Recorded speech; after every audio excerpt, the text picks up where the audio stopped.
Pour ne rien manquer, abonnez-vous maintenant.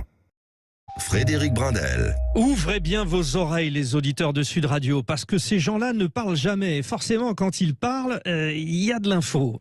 Ancien agent de la DGSE, Jean-François L'Huillier vient d'écrire L'homme de Tripoli aux éditions Mareuil Éditions, L'homme de Tripoli, mémoire d'agent secret. Vous avez été agent secret, Jean-François L'Huillier. Bonjour. Bonjour à vous.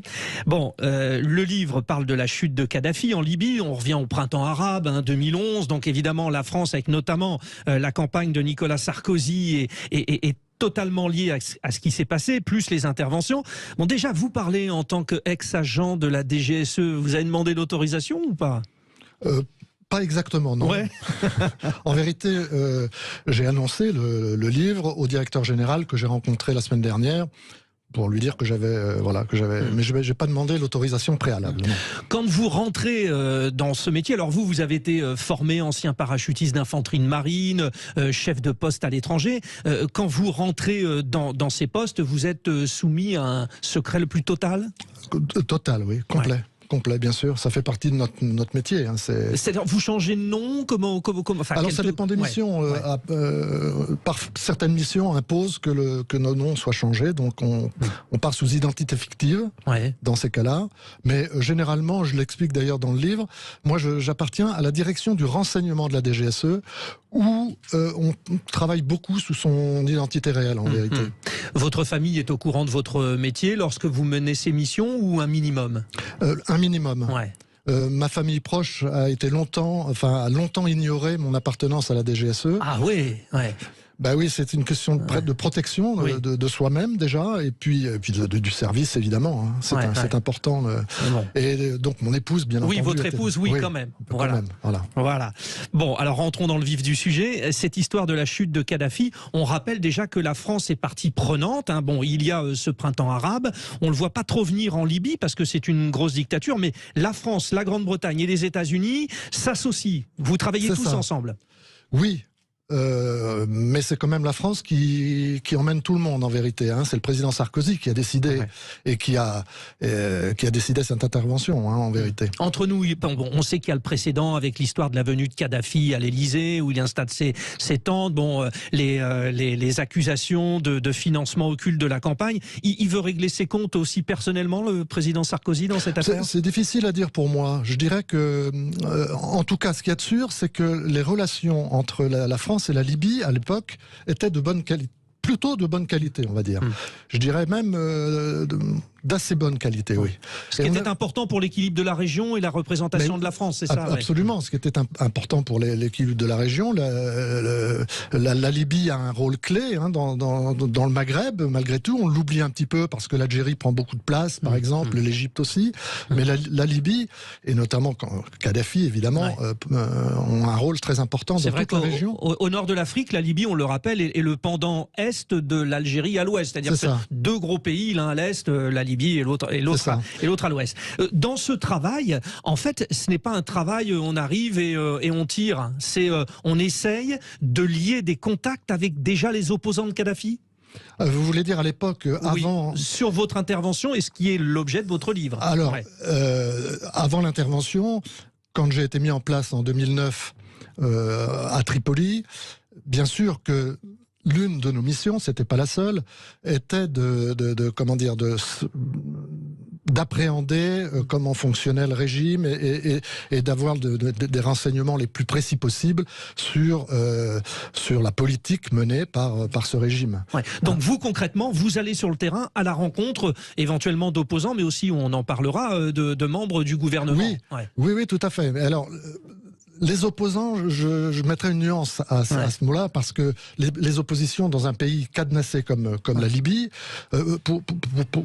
comme image, on pourrait dire que la Libye, c'est la Corée du Nord du Maghreb, si vous voulez, pour faire une équivalence. Donc les oppositions n'existaient pas véritablement sur le terrain.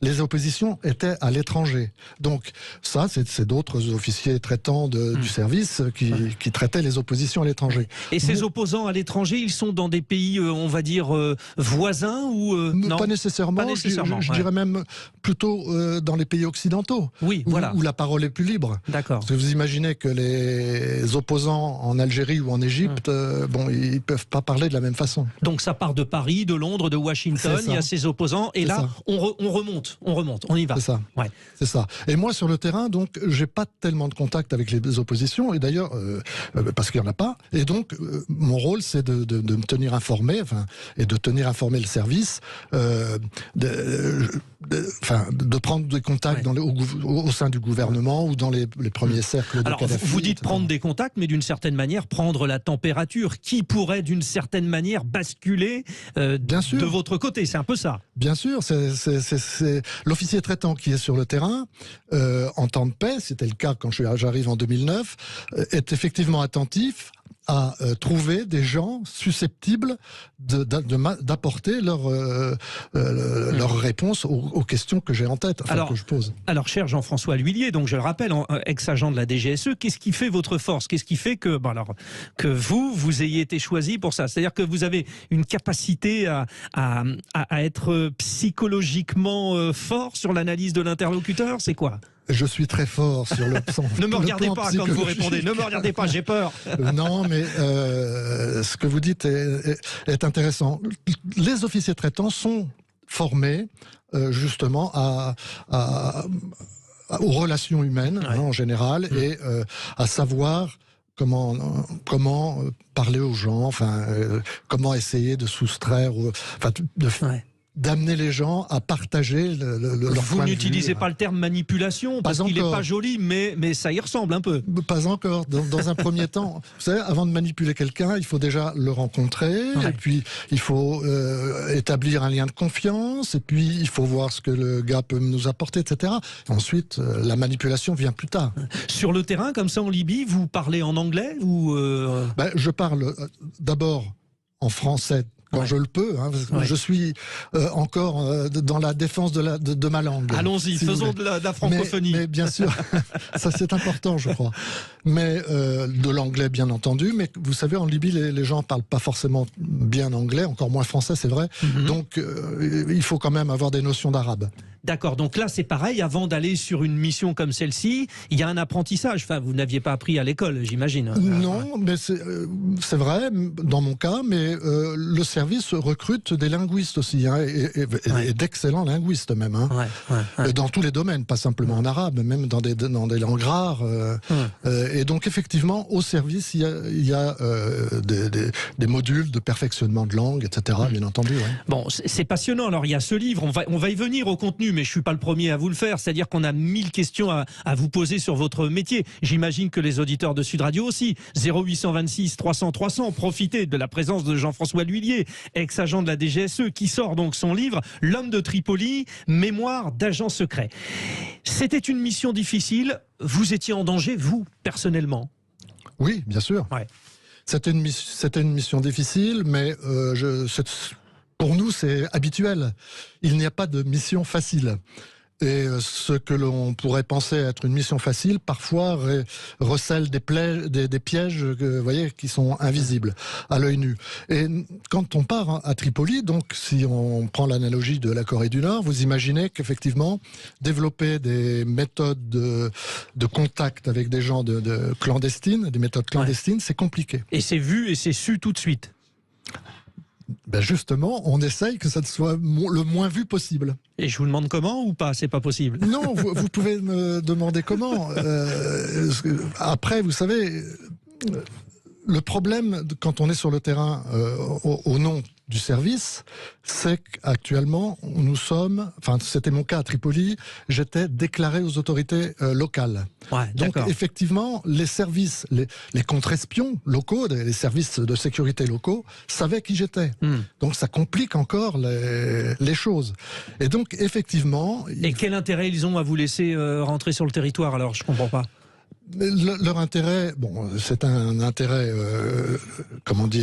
chacun y trouve son intérêt, c'est, en l'occurrence en Libye, la partie intéressante pour eux, c'était une collaboration ou une coopération sur l'aspect antiterroriste. D'accord, oui.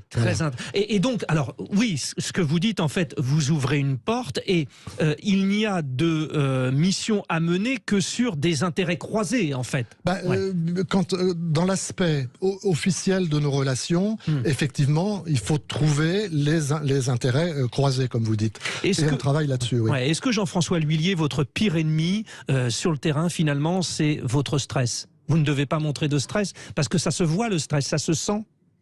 Oui, c'est effectivement, non seulement ça peut se voir et ça peut se sentir, mais en plus ça vous fait perdre les pédales un petit peu. Donc non, les gens du service, quels qu'ils soient, sont formés à surmonter ce stress qui est inévitable, bien entendu. Ouais. Quels sont les pièges dans lesquels ne pas tomber, qui sont des pièges humains? Alors, la consommation d'alcool, peut-être, même si dans ce pays c'est un petit peu particulier, parce que c'est un pays musulman, mais pardonnez-moi, mais il y a les femmes, donc en fait, il ne faut jamais succomber à la tentation parce qu'on se fragilise. C'est vrai, c'est vrai. Vous connaissez ça par cœur. Hein. Écoutez, vous avez lu les bons romans d'espionnage. J'ai le problème d'avoir des tentations, donc après... Mais c'est ça, c'est exactement ça. Ouais. Ne pas prêter le flanc aux attaques ennemies, en fait. Et donc, dans ce métier, nous on part du principe, et notamment dans ce type de pays très surveillé, on part du principe qu'on est constamment sous les projecteurs des services de sécurité locaux. Bon, Moussa Koussa, ministre des Affaires étrangères libyen, obtient l'asile politique en Grande-Bretagne après les tentatives de récupération des Français. C'est-à-dire que vous avez essayé de récupérer ce ministre, vous réussissez ou pas? Et alors, dans le cas de Moussa Koussa, c'est un échec total. Il faut dire les choses comme elles sont. Parce qu'il file chez nos amis anglais, nos éternels amis ennemis. C'est ça. Ouais. C'est ça. Et il nous file sous le nez alors qu'on était en train de le tenir. Ouais. Et au dernier moment, il esquive le truc et il part à Londres. Ouais. Alors là, c'est un peu, vous êtes un peu responsabilisé là-dessus. On vous met de la pression ou pas? Non. Honnêtement, on nous met pas. Vous savez, c'est ce genre de choses qui échappe à l'entendement. Ouais. Nous, on met tout en œuvre pour pouvoir réussir notre mission. On n'est pas dans la tête du Moussa Koussa, même si on lui a mis suffisamment de choses pour qu'il croie ce qu'on va faire pour lui. Manifestement, il n'a pas été franc avec nous. Et donc, Mais l'objectif, c'était donc de faire de ce membre du gouvernement de Kadhafi un allié pour faire tomber Kadhafi. C'est ça l'idée? C'est ça l'idée. Et alors, en vérité, je l'explique dans le livre, c'est un mantra qui avait été répété par l'Élysée. Faites tomber des gens importants, retourner des gens importants pour fragiliser Kadhafi. Alors, donc vous dites, ça vient directement du président de la République? En l'occurrence, oui. C'est-à-dire que sur le travail des agents secrets français, c'est sur les grandes décisions, on est d'accord? C'est le président français qui dit « faites ça ». Ah oui, bien sûr. Le président français dit « faites ça », comme il le dit aux armées. Oui, et évidemment, on fait tout pour, comment dire... Ouais. Et c'était facile de travailler sous Nicolas Sarkozy, remonter comme jamais contre Kadhafi? Écoutez, pour être honnête, sur le terrain, on n'a pas de pression politique. Ouais. Donc la pression, c'est nous-mêmes qui nous la mettons pour telle ou telle raison, mais honnêtement, on n'a pas de pression politique sur le terrain. Mais vous dites, alors ça peut peut-être se transmettre comme ça, c'est-à-dire qu'il y a plusieurs directions à la DGSE, et qu'il y a des fois, il y a notamment une histoire de négociation à Djerba en Tunisie, pas loin de la Libye, où finalement il y a d'autres membres de la DGSE qui négocient alors que vous n'étiez pas au courant. Oui, c'est vrai. Ça fait partie du métier. La main droite ignore ce que fait la main gauche. Ça veut dire qu'on peut... Alors, c'est pas volontaire, entendons-nous bien, mais il peut y avoir des trahisons involontaires. Oui, non, trahison, c'est fort. C'est un mot un peu fort, oui. Non, mais c'est ce qu'on appelle chez nous le cloisonnement, vous savez, c'est-à-dire qu'on fait attention pour assurer une sécurité totale à la mission qu'on est en train d'exécuter. On doit ne pas en parler autour de nous, le moins possible. Ouais. Mais normalement, à Paris, vous avez quelqu'un en centrale qui coordonne l'ensemble. Autre moment fort de votre livre, l'évacuation de l'ambassade de France en Libye. Bon, là, c'est tendu, Kadhafi va tomber, les rebelles ont attaqué, c'est les rebelles qui finalement le tuent. Là, c'est du chirurgical. Alors, l'évacuation de de l'ambassade, c'est quelque chose, comme vous dites, de très fort, parce que personnellement, moi, ça faisait plus de 30 ans que je travaillais dans ce métier, ou plus de 25 ans. Je l'avais jamais mis en œuvre, et ça a été rarement mis en œuvre dans le monde. Et donc, effectivement, quand on nous dit... Alors, les rebelles n'existaient pas encore à l'époque. Hein. Quand on nous dit, il y avait quelques foyers de tension, mais bon. Quand on nous dit, vous fermez l'ambassade, vous détruisez tous vos matériels, ça fait un choc. Oui, ça fait. Oui. Qu'est-ce qu'on détruit vraiment, qu'est-ce qu'on ne détruit pas? Alors, tout est programmé. On a un petit cahier à suivre, enfin des consignes à suivre très précises pour savoir ce que l'on doit. Détruire ou pas. Bon, Jean-François L'Huillier, je serais resté 24 heures avec vous non-stop, avec tout un tas de questions. Je rappelle que l'objectif du livre, et vous le dites, c'est d'expliquer le fonctionnement de la DGSE, un des meilleurs services secrets du monde, rappelons-le. Vous êtes, j'imagine, hyper fier d'avoir participé à tout cela.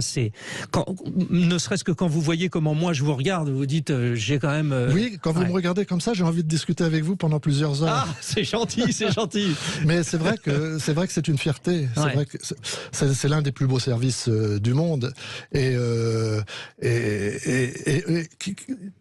On est entouré de personnel compétent, enfin des gens qui sont pointus dans leur domaine. Chacun tire dans le même sens. Mais à n'importe quel moment, on peut mourir.